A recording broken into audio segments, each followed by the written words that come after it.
हर हर महादेव, ओम नमः शिवाय। दोस्तों, आप सभी लोग जानते हैं कि 7 अगस्त हरियाली तीज का पावन पर्व बुधवार को पड़ रहा है। दोस्तों, यह जो हरियाली तीज है, श्रावण महीने में पड़ने वाली सबसे बड़ी तीज है, क्योंकि यह श्रावण के दिनों में पड़ रही है, जिसका बहुत ही बड़ा और विशेष महत्व होता है। और ऐसा दिन पूरे साल में सिर्फ एक ही बार आता है। और दोस्तों, आप सभी लोग जानते हो कि हरियाली तीज का अगर सबसे बड़ा कोई उपाय है तो वह 108 चावल के दाने वाला उपाय है। तो दोस्तों, इस बुधवार की हरियाली तीज के दिन आप लोगों को इस 108 चावल के दाने वाले उपाय को जरूर करना है। बहुत सारे लोग होंगे जिन लोगों ने इस उपाय को ना किया हो, मतलब पूरा साल निकल गया, उन्होंने किसी भी दिन इस 108 चावल के दाने वाले उपाय को ना किया हो। पर दोस्तों, आपके पास एक आखिरी मौका बचा हुआ है, जो 7 अगस्त बुधवार के दिन। तो इस दिन आप लोगों को इस वाले उपाय को जरूर कर ले है। भले ही आपने पूरे महीने भर इस उपाय को ना किया हो, पर अगर आपने इस श्रावण महीने की हरियाली तीज के दिन अगर इस वाले उपाय को कर लिया, तो आपको इस उपाय को करने का वह फल मिलेगा जिसकी आपने कभी कल्पना भी नहीं करी होगी। इसीलिए आप लोग इस वाले उपाय को एक बार जरूर कर लेना, ताकि आप लोगों के हाथ से यह मौका ना जा सके और आपको इस उपाय को करने का फल मिल सके। दोस्तों, यह उपाय पंडित जी ने अपनी अभी की ही श्री शिव महापुराण की कथा में बताया है, जिस उपाय को आज हम आपको बहुत अच्छे से समझाने वाले हैं। इस वीडियो को देखने के बाद इस उपाय को समझने के लिए आपको कोई और वीडियो को देखने की जरूरत नहीं पड़ेगी। तो चलिए दोस्तों, उपाय को शुरू करते हैं। देखिए, यह इस श्रावण महीने की बुधवार हरियाली तीज के दिन यह इतना खास होता है, इतना महत्वपूर्ण होता है। देखा गया है कभी कभी बड़े बड़े पूजा पाठ अनुष्ठान से जो मनोकामना पूर्ण नहीं होते, वह श्रावण महीने के दिन एक छोटे से उपाय करने से ही आपकी मनोकामना पूर्ण हो जाती है। और बहुत सारे लोगों ने इस उपाय को किया भी है और उनको इस उपाय को करने का फल भी जरूर मिला है। अगर आप लोग भी इस उपाय को करना चाहते हैं, तो आप इस उपाय को पहले अच्छे से समझ लेना, सुन लेना, उसके बाद करना। आपको इस उपाय का फल जरूर मिलेगा। और इस उपाय को कर लेने से आपके घर में चाहे किसी भी प्रकार की दुख और समस्या क्यों ना चल रही हो, आपको उसका कारण भी नहीं पता है कि भाई यह समस्या किस कारण से चल रही है। उसका कुछ भी कारण हो सकता है, जैसे पितृदोष हो सकता है या किसी भी तरह का मंगल दोष भी हो सकता है। तो इस दिन आप लोगों को यह वाला उपाय कर लेना है।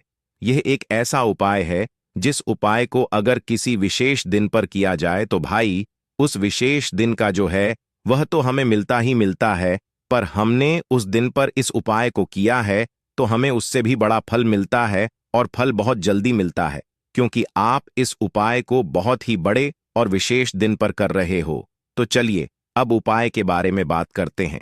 लेकिन उससे पहले आप लोगों को यह जानना आवश्यक है कि आखिर यह उपाय किस समय करना है, किसको करना है और कैसे करना है। तो चलिए हम आगे आपको वीडियो में एक एक करके बता देते हैं।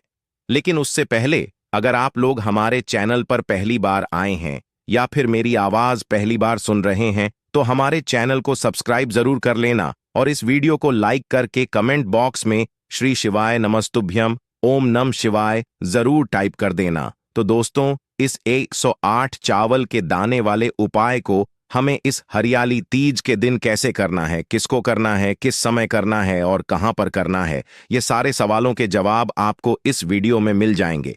और जो ये वीडियो देखेगा भाई, उसको 108 चावल के दाने वाला उपाय जरूर करना चाहिए, क्योंकि इस दिन एक चावल के दाने का भी बहुत ही बड़ा और विशेष महत्व होता है। और जब बात आ जाए 108 चावल के दाने की, तो यह सोने पर सुहागा वाली बात हो जाती है। और यह एक बहुत ही बड़ा उपाय हो जाता है इस बुधवार हरियाली तीज का। तो अब दोस्तों, इस 108 चावल के दाने वाले उपाय को आखिर करना किसको है, सबसे पहले हम लोग वह बात जान लेते हैं। तो देखो, घर की जो बड़ी माताएं बहनें होती हैं, उन माताओं बहनों में से कोई भी एक बड़ी माता बहन इस वाले उपाय को कर सकती है। और दोस्तों, अगर आप चाहें तो अपने घर में से सभी सदस्यों को भी इस उपाय को करवा सकते हैं। अगर किसी व्यक्ति की खुद की कोई मनोकामना है, खुद की कोई दुख और परेशानी है जो कि वह अपने लिए ही करना चाहता है, इस वाले उपाय को तो वह खुद अपने लिए भी कर सकता है। बाकी अगर कोई घर में से ऐसा है जो कि अपने पूरे घर परिवार की सुख और शांति के लिए यह वाला उपाय करना चाहता है, तो भाई वह भी कर सकता है, उसमें भी कोई दिक्कत वाली बात नहीं है। कहने का मतलब यह है कि इस उपाय को हर एक सदस्य भी कर सकता है और पूरे घर परिवार के सदस्य के लिए घर की बड़ी माताओं बहनों में से कोई एक माता बहन भी कर सकती है। माताएं बहनें अगर घर में उपस्थित ना हो या वह यह वाला उपाय ना कर पा रही हो, तो फिर घर का कोई बड़ा सदस्य भी इस 108 चावल के दाने वाले उपाय को कर सकता है, चाहे फिर वह पुरुष ही क्यों ना हो। उसमें कोई भी दिक्कत वाली बात नहीं है। अब दोस्तों, इस 108 चावल के दाने वाले उपाय को हमें करना कहां पर है? हमें इसे शिव जी के मंदिर में जाकर करना है। बहुत सारे लोग प्रश्न करते हैं, हर एक उपाय को करते समय क्या हम इस उपाय को घर पर कर सकते हैं? तो इस वाले उपाय को आप घर पर नहीं कर सकते हो। इस वाले उपाय को करने के लिए आपको शिव जी के मंदिर ही जाना पड़ रहेगा।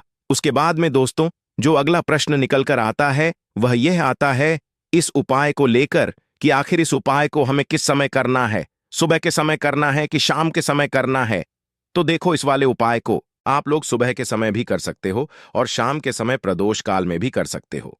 अब अगर आप पूछो कि भाई सबसे उत्तम समय कौन सा रहेगा इस 108 चावल के दाने वाले उपाय को करने का, तो हम आपसे बस यही कहेंगे कि इस उपाय को आप सुबह के समय करेंगे तो ज्यादा बेहतर होगा। बाकी अगर प्रदोष काल शाम के समय भी करेंगे तो भी अच्छा होगा, उसमें कोई भी दिक्कत वाली बात नहीं है। तो अब दोस्तों, जो अगली सबसे बड़ी और महत्वपूर्ण बात आती है वह यह आती है कि सुबह अगर हम उपाय को करेंगे तो हमें कितने बजे से लेकर कितने बजे तक के बीच में करना है, और शाम के समय प्रदोष काल में करेंगे तो हमें कितने बजे से लेकर कितने बजे के बीच में करना है। तो देखो, सुबह जितनी जल्दी हो सके आप उपाय को करने की कोशिश करना। बाकी अगर किसी कारणवश लेट भी हो जाओ, थोड़ी देर भी हो जाए, तो 10 या 11 बजे तक भी आप उपाय कर लेना, पर 12 बजे से ज्यादा देरी ना हो, ठीक है? इस बात का ध्यान रखना। उसके बाद में दोस्तों, अगर शाम के समय प्रदोष काल की बात करें, प्रदोष काल का जो समय होता है वह शाम के 6 बजे से शुरू हो जाता है। मतलब शाम के 6 बजे से लेकर 700 बजे के बीच का जो समय होता है, ये समय प्रदोष काल का समय होता है। पर अभी जो मौसम चल रहा है, इस मौसम में जो है शाम बहुत देरी से होती है, तो आप इस उपाय को 7 या 8 बजे के बीच में भी कर सकते हो। मतलब शाम के 6 बजे से रात 8 बजे के बीच में आप कभी भी इस वाले उपाय को कर सकते हो, उसमें कोई भी दिक्कत वाली बात नहीं है। अब दोस्तों, यहां पर इस उपाय को लेकर एक और सबसे बड़ी बात यह निकल कर आती है कि इस 108 चावल के दानों को हमें लेना कहां से होता है, और हमें इस उपाय को करने के साथ में क्या और कुछ भी सामग्री ऐसी होती है जो शिव जी के मंदिर लेकर जानी पड़ी रहती है। तो देखो, यहां पर हम आपको बता दें। सबसे पहले आप लोग यह जान लो कि यह जो 108 चावल के दाने वाला उपाय है, सिर्फ और सिर्फ आप उपाय की सामग्री लेकर कभी भी शिव जी के मंदिर मत जाना, क्योंकि हमें भगवान के सामने यह नहीं दर्शा है कि अगर हम भगवान शिव जी के मंदिर आए हैं तो अपने फायदे के लिए आए हैं। तो इसीलिए जो भी पूजन सामग्री है, उपाय सामग्री है, 108 चावल के दाने, इसके साथ में आपको पूजन सामग्री भी जरूर लेकर जाना है। देखो, अगर सुबह के समय उपाय कर रहे हो तो सीधी सी बात है, एक लोटा जल तो आप लेकर जाओगे ही जाओगे। वही एक लोटा जल अगर मिट्टी का जल हो तो बहुत अच्छा रहेगा। मिट्टी का जल कैसे बनाया जाता है, इसके लिए हमने पहले से बहुत सारी वीडियोस बना दी है। आपके पास इस दिन एक आखिरी मौका रहेगा मिट्टी का जल शिवजी पर चढ़ाने का और उपाय को करने का। बहुत बड़ा आपको इस दिन फल मिलेगा। तो इसीलिए इस दिन हो सके तो भाई, मिट्टी का जल चढ़ाना तो अपने साथ में कम से कम एक लोटा जल तो आपको लेकर जाना ही जाना है। अगर मिट्टी का जल नहीं है तो घर का जल भी आप इस्तेमाल कर सकते हो। इसके अलावा जो भी पूजन सामग्री है, देखो 11 चावल के दाने यह अलग आपके रहेंगे, और जो आपकी पूजन सामग्री रहेगी वह अलग रहेगी। पूजन सामग्री में आप जो भी चीज लेकर जाना चाहे वह लेकर जा सकते हैं, उसमें कोई भी दिक्कत वाली बात नहीं है। वहीं अगर हम बात करें शाम के समय की, तो शाम के समय शिवजी पर जल नहीं चढ़ता है। इसीलिए शाम के समय आप लोग एक दीपक तैयार कर लें, जो कि गोल बत्ती का आटे का शुद्ध देसी गाय का घी का होगा, है ना? इस बात का आप लोगों को ध्यान रखना है, और इस दीपक को आपको घर से जलाकर नहीं लेकर जाना है, भगवान शिव जी के मंदिर में जाकर ही जलाना है। इस बात का भी आप लोगों को ध्यान रखना है। अब दोस्तों, यहां पर हमें इस बात को समझना है कि यह 108 चावल के दाने हमें लेना कहां से है। क्या हमें दुकान से लेकर आना है? क्या हमें अपने घर से लेना है? या कहां से लेकर आना है और कौन से चावल लेना है, क्योंकि चावल भी बहुत प्रकार के होते हैं। तो देखो, इन सभी सवालों के जवाब आप लोग एक बात में सुन लो कि भाई ये जो उपाय है, इस उपाय में आपको ये नहीं देखना है कि भाई कौन से चावल है कौन से चावल नहीं है। बस जो भी चावल ले रहे हो वह चावल का दाना सबूत होना चाहिए, मतलब साबुत होना चाहिए, टूटा हुआ नहीं होना चाहिए, कटा पिटा नहीं होना चाहिए। यह बात आपको ध्यान रखना है। बाकी आपका चावल बासमती हो या सादा चावल हो या कोई सा भी चावल हो, उसमें कोई भी दिक्कत वाली बात नहीं है। तो सीधी सी बात है कि आपके घर के रसोई घर में जहां पर आप भोजन बनाते हो, वहां पर जो भी चावल आपके उपस्थित हो, उन चावलों में से अपनी एक कटोरी भर लेना या एक मुट्ठी चावल अलग से निकाल कर रख लेना। क्योंकि हम 108 चावल ही यहां पर इस उपाय में लेने वाले हैं, तो हमें यह चावल के दाने गिन कर निकालने पड़ेंगे। इस बात का आप लोगों को ध्यान रखना है। तो अपने उस चावल की कटोरी में से या चावल में से 108 ऐसे चावल के दाने आप लोग निकाल लो जो कि टूटे हुए ना हो, कटे पिटे ना हो, जिनमें कोई दाग ना लगा हुआ हो, है ना। अच्छे साबुत चावल के दाने 108 दाने आप लोग निकाल कर रख लो और इन्हें किसी भी एक कागज की पुड़िया में या किसी एक छोटी सी कटोरी में आप लोग रख लो, ताकि यह सुरक्षित रहे। आपके एक भी चावल का दाना इधर उधर ना हो और आपका उपाय पूरा अच्छे से हो जाए। तो भाई जैसे ही आपका उपाय की जो सामग्री है, 108 चावल के दाने, यह तैयार हो जाते हैं, उसके बाद में आपको जो भी अपनी पूजन सामग्री है सुबह के समय कर रहे हो, तो एक लोटा जल या पूजन सामग्री जो लेकर जाना चाहो उसकी भी तैयारी कर लेना। और शाम के समय जा रहे हो तो भाई अपना जो दीपक है उसे तैयार कर लेना, ठीक है। और उपाय को करते समय शुद्धता का विशेष रूप से ध्यान रखना, ठीक है। सुबह सुबह स्नान करने के बाद ही उपाय को करने की आप लोग तैयारी करना। उसके बाद अगर शाम के समय की बात करें तो शाम के समय आपको स्नान करने की जरूरत नहीं है, पर शुद्धता का ध्यान रखना है। आपको स्नान तो नहीं करेंगे, आप हाथ मुंह धोकर भी इस वाले उपाय को शाम के समय प्रदोष काल में कर सकते हैं। इसमें कोई दिक्कत वाली बात नहीं है। तो आप अपने उपाय की पूरी सामग्री तैयार करके आपके पास ही में जो आपका शिव मंदिर हो वहां पर पहुंच जाइए। सबसे पहले शिव मंदिर में जाकर आप लोगों को उपाय नहीं करना है, पहले भगवान के दर्शन करना है, भगवान से आशीर्वाद प्राप्त करना है, फिर शिव जी की शिवलिंग के पास में आना है। शिवलिंग के पास में आने के बाद आप जो पूजन सामग्री लेकर आए हुए हैं, जैसे कि सुबह गए हुए होंगे तो एक लोटा जल, और जो भी पूजन सामग्री लेकर आए हैं आप उनसे भगवान शिव जी की पूजन कीजिए।